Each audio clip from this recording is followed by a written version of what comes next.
plus 1, 2, 2 plus 2, 4, 4 plus 4. Évolue. Vous allez kiffer la gestion. Donc là, l'idée, c'est maintenant un petit peu, après tout ce qu'on a vu aujourd'hui, savoir ce qui est prévu pour la suite. Toujours sans date, hein, Olivier, puisque tu as dit que tu donnais pas de date. Que tout le monde l'a compris, toujours sans donner de date, mais savoir un petit peu ce que vous avez en tête avec François pour l'avenir du logiciel. Exactement. Donc c'est bon, vous voyez bien ce que je projette? Oui, on le voit, oui. Ok. Alors effectivement, merci à toutes et à tous de nous avoir rejoints. C'est la dernière conf après la clôture qui sera faite par François. Donc là, on va voir ce que l'on prévoit pour la suite. Donc la roadmap à 24 mois, c'est plutôt pour le buzz. À 24 mois, on verra que justement, je donne pas de date. Avant de commencer, un petit disclaimer. Donc, comme tu le disais, Anaïs, ce que je vais présenter, c'est notre vision à 24 mois. Ça n'intègre pas du tout tous les retours qu'on va avoir entre-temps, tout ce qu'on va avoir comme opportunité, toutes les contraintes réglementaires qu'on risque d'avoir avec tout ça. Mais voilà, c'est un peu une ligne rouge pour nous qu'on va suivre, un fil rouge plutôt. Et pour finir, je dirais qu'un politique, s'il devait présenter notre roadmap, il dirait ce qui va suivre n'engage que ceux qui y croient. Donc, ceci étant dit, ce qu'on va proposer dans les prochaines versions et ce qui va arriver donc incessamment sous peu. Une première version qui a démarré lundi chez nous. Alors, ça nous a été un petit peu imposé parce qu'on est en train de migrer techniquement notre solution, donc qui n'aura aucun impact aujourd'hui pour la plupart des gens, mais qui nous permet de suivre les évolutions technologiques de la technologie qu'on utilise. Donc ça nous impose de changer la manière d'utiliser le connecteur PayPal qu'on a aujourd'hui. Bon, faut savoir que c'est le premier dev qu'on a sorti sur Evolis, donc c'est un dev qui date de 2011 et qui était déjà présent sur MyAE, donc ça date de 2009 ou 2010, j'ai pas retrouvé exactement la date. Donc forcément, depuis 10 ans, tout a changé dans l'intégration de PayPal et autres. Donc on s'est dit, quitte à revoir en fait, quitte à toucher ce connecteur, est-ce qu'on pourrait pas en profiter pour ajouter Stripe qui nous est beaucoup demandé. Alors j'ai mis après les logos de ce qui nous venait en tête et de ce qui nous avait été demandé. Là l'idée c'est qu'on propose rapidement des nouveaux connecteurs. Est-ce qu'on en mettra ces 6-là? Est-ce que ça sera d'autres? Dans tous les cas, on est sûr que Stripe, PayPal, ça sortira. On essayera de sortir Payplug, Paybox, Payzen aussi qui nous était demandé. Molly qui nous a été demandé une première fois, mais la technologie qu'on utilise nous permet de presque facilement intégrer une nouvelle solution. Donc voilà, on va essayer de couvrir tant qu'à soulever le capot, d'aller intégrer d'autres solutions. Ensuite, ce qu'on a démarré aussi lundi, donc c'est en parallèle, on a le prélèvement des clients. Donc je sais que ça nous a été demandé aussi ce matin dans la partie c'est Noël, faites votre liste de courses. Donc là, ce qu'on va intégrer, c'est la technologie GoCardless. Alors, c'est différent du paiement en ligne qu'on a vu tout à l'heure. Donc, le paiement en ligne, pour rappel, c'était le bouton payer que vos clients auront sur la partie WebDoc. Donc, ils pourront vous payer par carte, par exemple. Là, c'est inversé. C'est le prélèvement client se fera depuis Evolise. Donc, il va falloir d'abord gérer des mandats clients. Parce que pour faire du prélèvement, c'est un mandat tripartite entre vous, votre client et une banque. Enfin, et votre banque ou la banque du client, je me rappelle jamais. Donc, si vous avez déjà un compte GoCardless, vous pourrez importer les mandats déjà existants et les rattacher à des clients existants dans Evolise. Sinon, vous pourrez directement créer et faire toute la demande de création d'un mandat depuis Evolise. Donc, c'est un mail qui sera envoyé à votre client. Ensuite, il sera renvoyé vers la partie GoCardless. Il suivra un tunnel qui le permettra de faire une mise à bord pour créer son mandat chez vous. Ensuite, le mandat sera dématérialisé. Et ensuite, vous pourrez prélever. Donc, si vous avez déjà des mandats existants ou que votre client en a créé un suite à votre sollicitation depuis Evolise, vous pourrez prélever leur facture. Donc, il y aura un bouton prélever cette facture qui enverra donc un ordre de prélèvement via GoCardless. et qui apparaîtra ensuite sur la banque. On aura aussi le suivi des statuts comme on a par exemple sur la partie email. Aujourd'hui, quand on envoie un email, on a donc tout un état transmis, envoyé, ouvert et ainsi de suite. Donc on aura la même notion de suivi des statuts au sein donc soit d'un document, soit d'une facture. Alors là, on parle de facture ou d'acompte pour gérer l'état du prélèvement, soit au niveau global dans la partie historique des événements. Vous pourrez filtrer aussi par type d'événement. Et ensuite, normalement, donc ça, je crois que ça dépend des offres que vous aurez, parce qu'il faut que vous soyez client GoCardless, bien sûr, pour utiliser la solution. Selon votre offre, on a la main ou pas sur le libellé, ce qui va nous permettre d'envoyer une donnée en plus, qui va nous permettre ensuite, quand ça arrive sur le relevé bancaire, de rapprocher automatiquement la facture. Voilà le but du développement. Ensuite, on a la banque V2++. Alors, c'est en lien aussi avec plusieurs demandes qu'on a eues ce matin. À quand la banque V2 par défaut? Donc, c'est un des premiers développements qu'on va faire, c'est qu'on va proposer par défaut aux nouveaux clients d'avoir la banque V2. On pourra toujours basculer sur la banque V1. Et pour les clients existants qui ont la banque V1 par défaut, ils pourront aussi basculer par défaut sur la banque V2. On va améliorer l'interface pour que ça soit responsive. Actuellement, la V2 n'est pas entièrement responsive. Il y a quelques petits couacs par-ci par-là. Donc, on va faire une passe dessus. On va ajouter le tri des colonnes, le tri des montants et des dates, qui n'est pas aujourd'hui disponible sur la V2. On va ajouter quelques demandes de fonctionnelles, c'est-à-dire quand on pointe un rapprochement, pouvoir mettre les modes de paiement. Parce qu'actuellement, de mémoire, c'est tout en autre. On va un petit peu améliorer la partie charger fichier, puisqu'aujourd'hui, charger fichier, c'est uniquement sur votre ordinateur. Donc maintenant, on aura depuis la banque deux choix. Est-ce qu'on charge un fichier depuis l'ordinateur ou depuis la bannette? Puisque souvent, vous avez des données qui sont déjà dans la bannette. Donc l'idée, c'est de rapprocher les deux. Et des règles de rapprochement en récupération. Alors ça, je ne me rappelle plus ce que c'est. C'est pas grave. Ensuite, bon, on a plein de retours, c'est ce qui est dans les trois petits points. Olivier ? C'était quoi? Comment? C'était quoi, tu disais, les règles quoi? De rapprochement en récupération. Je me rappelle plus ce que je voulais dire par là. Mais pas importer des règles de rapprochement d'un autre outil? Non. Non. Bon, c'est pas grave. J'avance parce que sinon je vais me faire engueuler par Anaïs. Dans les trois petits points, on a beaucoup après de petites features qu'on n'a pas forcément présentées. On présente vraiment que le plus important. Donc ensuite, on a prévu d'ajouter la notion de webhook. Alors pour ceux qui connaissent pas la partie webhook, donc j'ai mis une petite définition. Donc les webhooks sont des fonctions de rappel HTTP définies par l'utilisateur qui récupèrent et stockent les données issues d'un événement, en général externe à votre application. Pour vulgariser le propos, c'est l'équivalent d'une notification sur votre téléphone quand vous recevez un message, un appel, un email ou un tweet. Là, l'idée, c'est que Evolise notifie une application, par exemple votre application métier tierce, pour lui indiquer qu'on a passé, par exemple, une facture en état enregistré, qu'on a créé un achat, qu'on a pointé une ligne de relevé bancaire. Donc, c'est complémentaire à la partie API.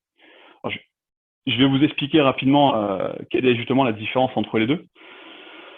En gros, sur la partie de gauche, sur le schéma, on a ce qu'on pourrait faire avec une API. C'est-à-dire qu'on va devoir venir chercher, donc votre application qui est en vert va devoir venir se connecter sur des endpoints Evolise, donc qui est la partie bleue, pour lui dire est-ce qu'il s'est passé quelque chose? Nous, on lui répondra non. Est-ce qu'il s'est passé quelque chose? Voilà. À intervalles réguliers, vous allez devoir l'interroger pour savoir ce qui s'est passé.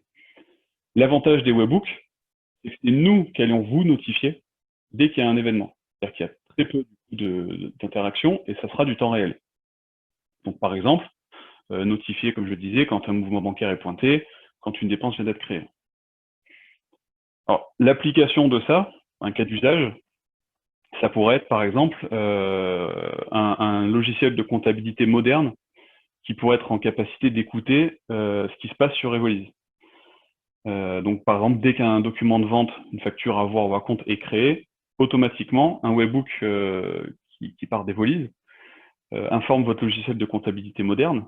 Je dis bien moderne, hein, parce que les anciens, je pense pas qu'ils sachent le faire. Et donc, ça va générer automatiquement des écritures comptables dans le logiciel de compta. On a déjà en tête cette intégration avec un partenaire qui lui va écouter les événements de création de factures et qui va en générer directement à la comptabilité. Parce que lui, son travail, l'outil comptable, c'est de générer des écritures comptables issues de données de vente ou d'achat ou de banque. Donc, pour chaque facture créée, un appel sera envoyé. Ensuite, on pourra même envoyer la pièce, il pourra venir chercher des éléments suite à notre appel. Après, on peut imaginer plein de cas d'usage de coupler nos webbooks avec les API existantes. Ensuite, on va s'atteler à la partie vente, parce qu'on a vu ce matin qu'on avait quand même beaucoup de demandes sur la partie vente. Alors, en vrac, voilà, j'ai identifié un peu les grands sujets, comme je vous disais tout à l'heure, on a plein de mini-sujets qui seront aussi intéressants. On a la douchette, donc ça c'est une rengaine chez nous. On a plusieurs personnes qui peuvent se faire brancher avec ce mot. Donc en gros, c'est la saisie rapide des articles à l'aide d'une scannette. Donc vous scannez directement les codes barres des articles qui sont pré-renseignés dans Evolise et ça les ajoute automatiquement à votre saisie de devis, de bons de commande, de bons de livraison, de facture. Ensuite, on a la notion de solder une facture. Donc là, c'est tout ce qui est client douteux, client irrécouvrable et solder le restant. On a le workflow des acomptes. Alors, on a déjà identifié qu'on a une logique d'annulation qui est inverse à la création. C'est-à-dire que la méthode de création par des devis, donc d'un devis, vous créez un ou plusieurs acomptes. Ensuite, vous créez la facture de solde. Si vous voulez annuler un acompte, vous êtes obligé de tout annuler, toute la chaîne. Voilà. Donc là, on va remettre la logique dans un sens comme dans l'autre. Ensuite, on va se pencher sur la facture X, donc qui est un mode hybride de représentation des factures. Clairement, pour le commun des mortels, ça ne va rien changer. Ça va toujours générer un PDF, sauf que c'est un PDF structuré qui contient un XML, donc une représentation de vos données, directement lisible par un logiciel. Donc c'est du PDF A-3, la norme qu'ils utilisent. Il y a plusieurs formats, donc il y a un format qui est le format européen, qui est le EN quelque chose. Donc nous, on va générer ça. En fait, quel est l'avantage de ça? C'est que si vous passez une facture X dans la bannette, par exemple, plus besoin de passer dans l'OCR. Toutes les données seront directement structurées dans le fichier. Il ne nous restera plus qu'à aller chercher les bonnes données au bon endroit. Ensuite, on a un gros sujet sur les relances automatiques. Donc, pouvoir configurer l'envoi en amont ou en aval d'une date d'échéance. Des fonctionnalités sur l'enregistrement des tiers, donc avec notamment ce qui nous est beaucoup demandé, c'est quand on tape un code postal d'avoir directement la sélection des villes à côté, de création par des numéros SIRET, ce genre de choses. Ensuite, on a beaucoup de demandes sur les CGV, donc on en a déjà parlé ce matin sur des CGV par modèle, importer directement un fichier de CGV plutôt que de le retaper dans l'application, du multi-adresse, donc multi-adresse de facturation, de livraison, de siège, beaucoup de paramétrages par défaut qui seront contenus dans la fiche client. Donc là, on parle de taux de TVA par défaut, de remise par défaut, de modèle par défaut. Ensuite, on a des statuts d'envoi unifiés. Donc, on voit de plus en plus qu'on va avoir avec l'envoi d'email, l'envoi via Chorus Pro qu'on a vu ce matin déjà, avec les prélèvements. On a beaucoup d'envois qui vont partir d'Evolise. Et l'idée, c'est d'avoir un écran un peu unifié qui nous montre un peu tous ces statuts pour éviter d'aller faire des multiples filtres dans la partie historique des événements. Gestion de la marge en saisie. Donc là, c'est masquer la marge. Ça, c'est les retours aussi qu'on a de plusieurs clients. Quand vous faites un devis directement chez le client, vous voulez pouvoir masquer la marge, pouvoir modifier le prix d'achat directement en saisie de nos documents. Donc voilà, il y a encore plein d'autres choses. Ensuite, on va se pencher sur l'initiation de paiement. Donc pareil, c'était un gros sujet avec nos associés experts comptables à midi. Je ne sais pas si vous étiez déjà là. Donc c'est globalement la connexion d'un compte bancaire de paiement. Donc pouvoir payer directement depuis Evolise les factures fournisseurs. avec la gestion des bénéficiaires, donc ajouter un bénéficiaire ou se rattacher à un bénéficiaire existant, faire du paiement immédiat ou à échéance, selon la date d'échéance que vous aurez saisie sur la facture fournisseur, et ensuite une notion de gestion de droits pour manipuler les fonds, pour pas que tout le monde dans votre compte puisse manipuler des fonds. Qu'est-ce qu'on prévoit pour la suite plutôt lointaine? Donc là, alors pas la peine de zoomer, c'est illisible. Là, c'est globalement tous les sujets qu'on a dans notre fameux backlog, notion que j'ai expliquée ce matin. Donc on a beaucoup de retours. On en a été nourri pas mal de retours aussi à midi sur l'autre conférence.